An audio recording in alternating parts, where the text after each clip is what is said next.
What's going on, guys? Bosso Basics here, back to another video, and today I'm going to be doing a Raw review. Yes, second week in a row, perhaps. Before I get into this video, though, I would like to do a little thing here.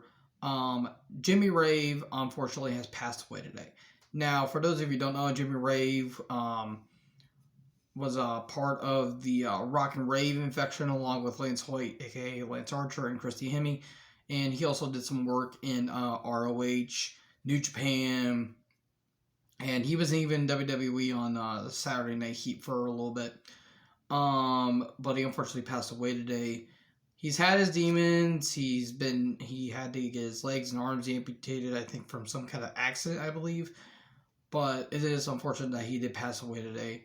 And thoughts and prayers go out to him, his family, his loved ones, and all that stuff. Jimmy Rave, I always thought, was kind of an underappreciated talent. So, with that out of the way, let's get into the Raw review now. We're in St. Paul, Minnesota, and, recap with the cage match between Big E and Kevin Owens, and that whole shebang, and then, where Big E won, the Rollins attacks, and then Big E fights him off. And he's all holding the title up triumphantly. And then all of a sudden, Lashley attacks and all that stuff. So then Lashley comes down with MVP. And Lashley wants to, you don't disrespect the Almighty. And Bobby's like the Candyman, except if you say his name once, then you're going to die, basically. Hopefully he doesn't have a hook and hooks everyone in the nads. He wants to be added to the title match at day one to make it a... Fatal 4-Way. Oh my. And then Kevin Owens comes down. He said, no, this is supposed to be my title match. And then Rollins comes down. What do you mean, mate? This is supposed to be my title match. And then a Big E comes down. Or well, Lashley talks about, taking both of them on. I'll take them both on. I am hardcore. Big E comes down. He says, y'all are jackasses and all that stuff. Or y'all are dumbasses. And all that stuff. Then Adam Pearce with a very weird tie. And Sonya Deville, my goodness, she looks great tonight. How about we just have we put Lashley through the gauntlet? He's going to take on all three of these guys tonight, and if he wins, he'll be added to the triple threat. Okay, easier said than done. Then we get a recap of the Alpha Academy and Riddle, and then RK Bro backstage. And this is where the show starts to take a dip a little bit. And we're like 15 minutes into the show. And Riddle's talking about how we were broadcast partners, how we can podcast, If Pat McAfee can do it, then we can do it. We can be shamans and all that stuff. Where he's referencing the shit that they're doing on NXT with MSK. Well, here's the thing. Pat McAfee has talent and he's charismatic. Riddle is kind of not both, but at the same time, he's an okay athlete. Orton looks bored and he doesn't want to be there. I don't blame him. Then Sonya, Adam, Seth, Owens, and me are backstage. Well, we're going to determine who's going to face Lashley first. Oh, it's going to be Owens. Because Owens is on his way out. Then we get Riddle versus Otis. Battle of the One Names. We're finally into the show. We finally have a match in the show and it's almost... we're already past the 20-minute mark. I didn't care. Nobody did. Was it bad? Not really. I just didn't give 10 shits. Gable and Orton are at ringside. It goes on for a little bit, and then pop up slam, and then Otis wins, and then RKO to Gable, and then a back elbow to Orton. Okay, is this a feud we're gonna be having? Who the hell knows? We didn't get a recap of Piper versus Balor from last week, which I thought was a pretty damn good match. I see people say they didn't have good chemistry. I thought it was a fun match. I thought it was pretty entertaining. Then we get a rematch. It's Piper versus Bianca. We have the rematch. I didn't dig this match, unfortunately. It wasn't terrible. The women tried. At one point, Bianca Hurricane Rana Piper into the ropes. And then Bianca goes for a back spring, and then Piper catches her legs, And it looks like she kicked Bianca in the eye, and that looked pretty bad, but Bianca looks okay. It was, again, it wasn't bad, it just felt a little bit slow, and the crowd really did not care. But it goes on for a little bit. Bianca's starting to make a comeback. Piper, my goodness, she looks great tonight. And then she goes for a Vader bomb, but nope, power bomb, 450, 1, 2, 3. Okay, then I thought we were going to have a DQ finish considering we had a count out last week. And Bianca's celebrating and all that stuff. Oh, and she gets attacked. We're going to have this feud continue. They might have a match at day 1.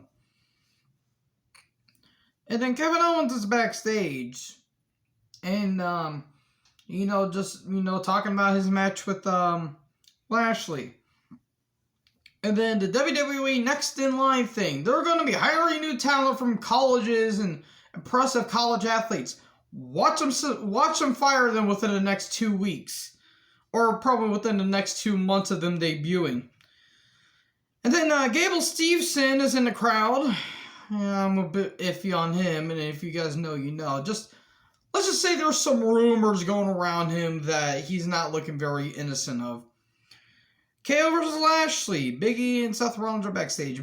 Seth is, all worried about Lashley winning. And Big E's just writing down notes and he's just throwing them because Big E's having fun with this. Match wasn't bad. It was just kind of there. Owens went for a senton, but Lashley moved. That looked pretty brutal.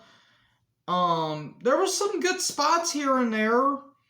And then, in the end, Lashley goes for the Hurt Lock, but as soon as he was getting ready to hook the other arm, Owens taps out. Okay, what was that about? We'll find out here in a little bit. Okay, Lashley moves on. He's going to be facing Seth next.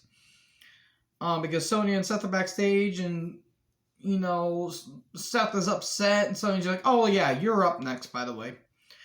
Then we get a recap of Becky versus Liv in a match that I thought was actually fine for what it was. Becky comes down. Veer is coming, they say. They're going to drop the ball with him within the next 2 weeks, I'm willing to bet.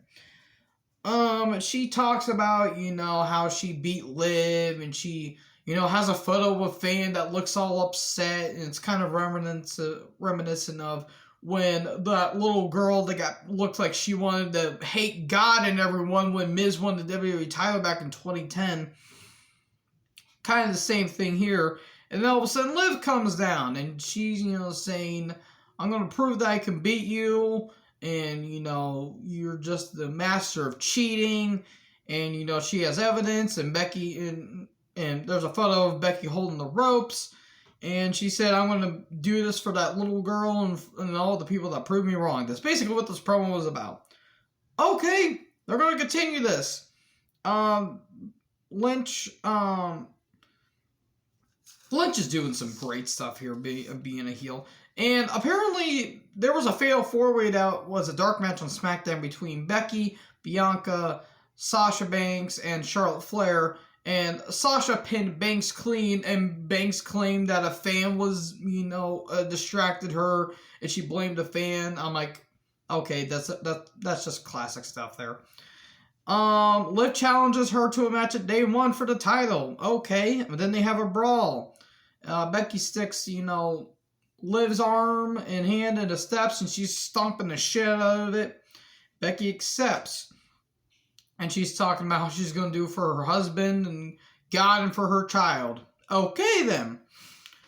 Then we get a recap of Styles and Omos for the Street Profits last week. And then Styles is backstage. He's talking about Omos. And, what's the future of Omos and Styles. And then Omos shows up. And he said, are we good now? Okay, let's move on then. That's basically what this was. And then Dana Brooke and Reggie are in a park, and then 24/7 shenanigans started occurring.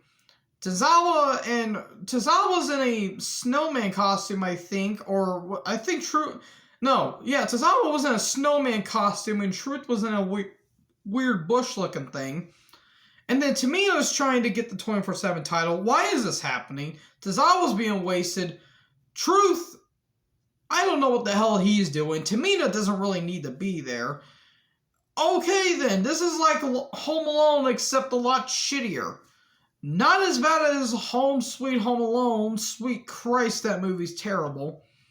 You know your Home Alone movie is so bad that it makes Home Alone 4 look great in comparison. Okay, then we get Finn Balor and Damian Priest versus Rudendoff Ziggler. These are all good athletes. I couldn't give a shit about this match if I would. It wasn't terrible.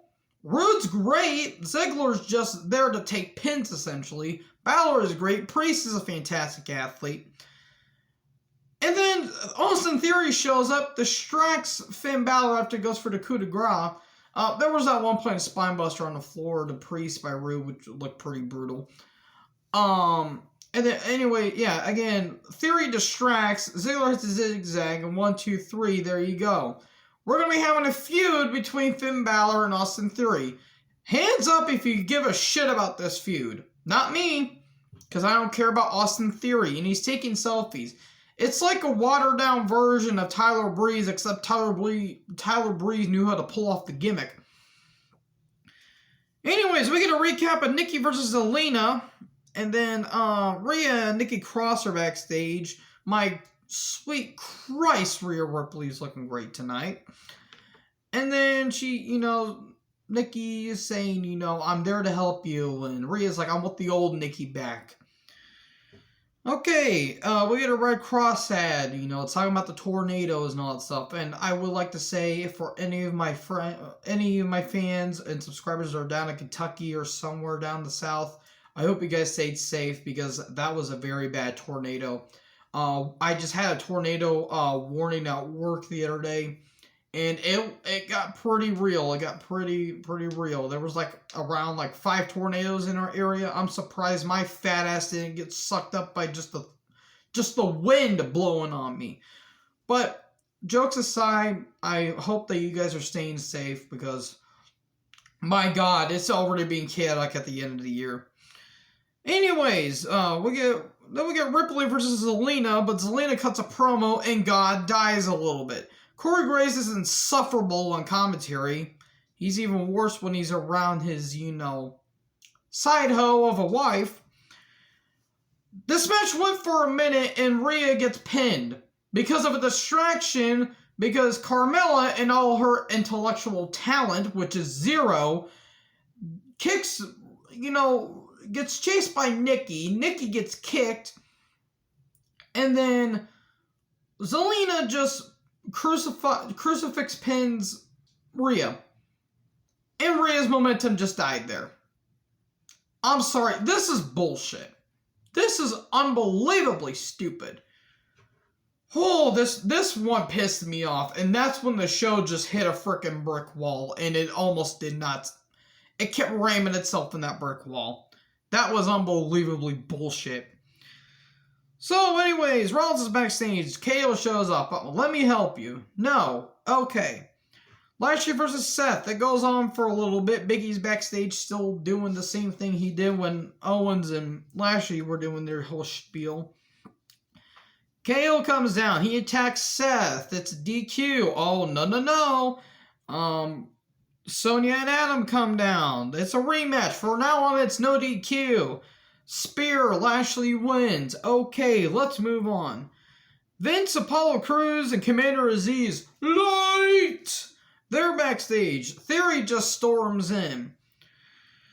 Oh my God, they're still continuing the stupid-ass storyline is what I wrote down. This is doing nothing. Vince, grab some lemon pledge, please.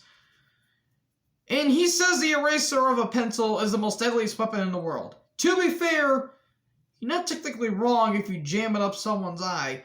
Anyways, this is stupid, and this is who cares about Austin Theory?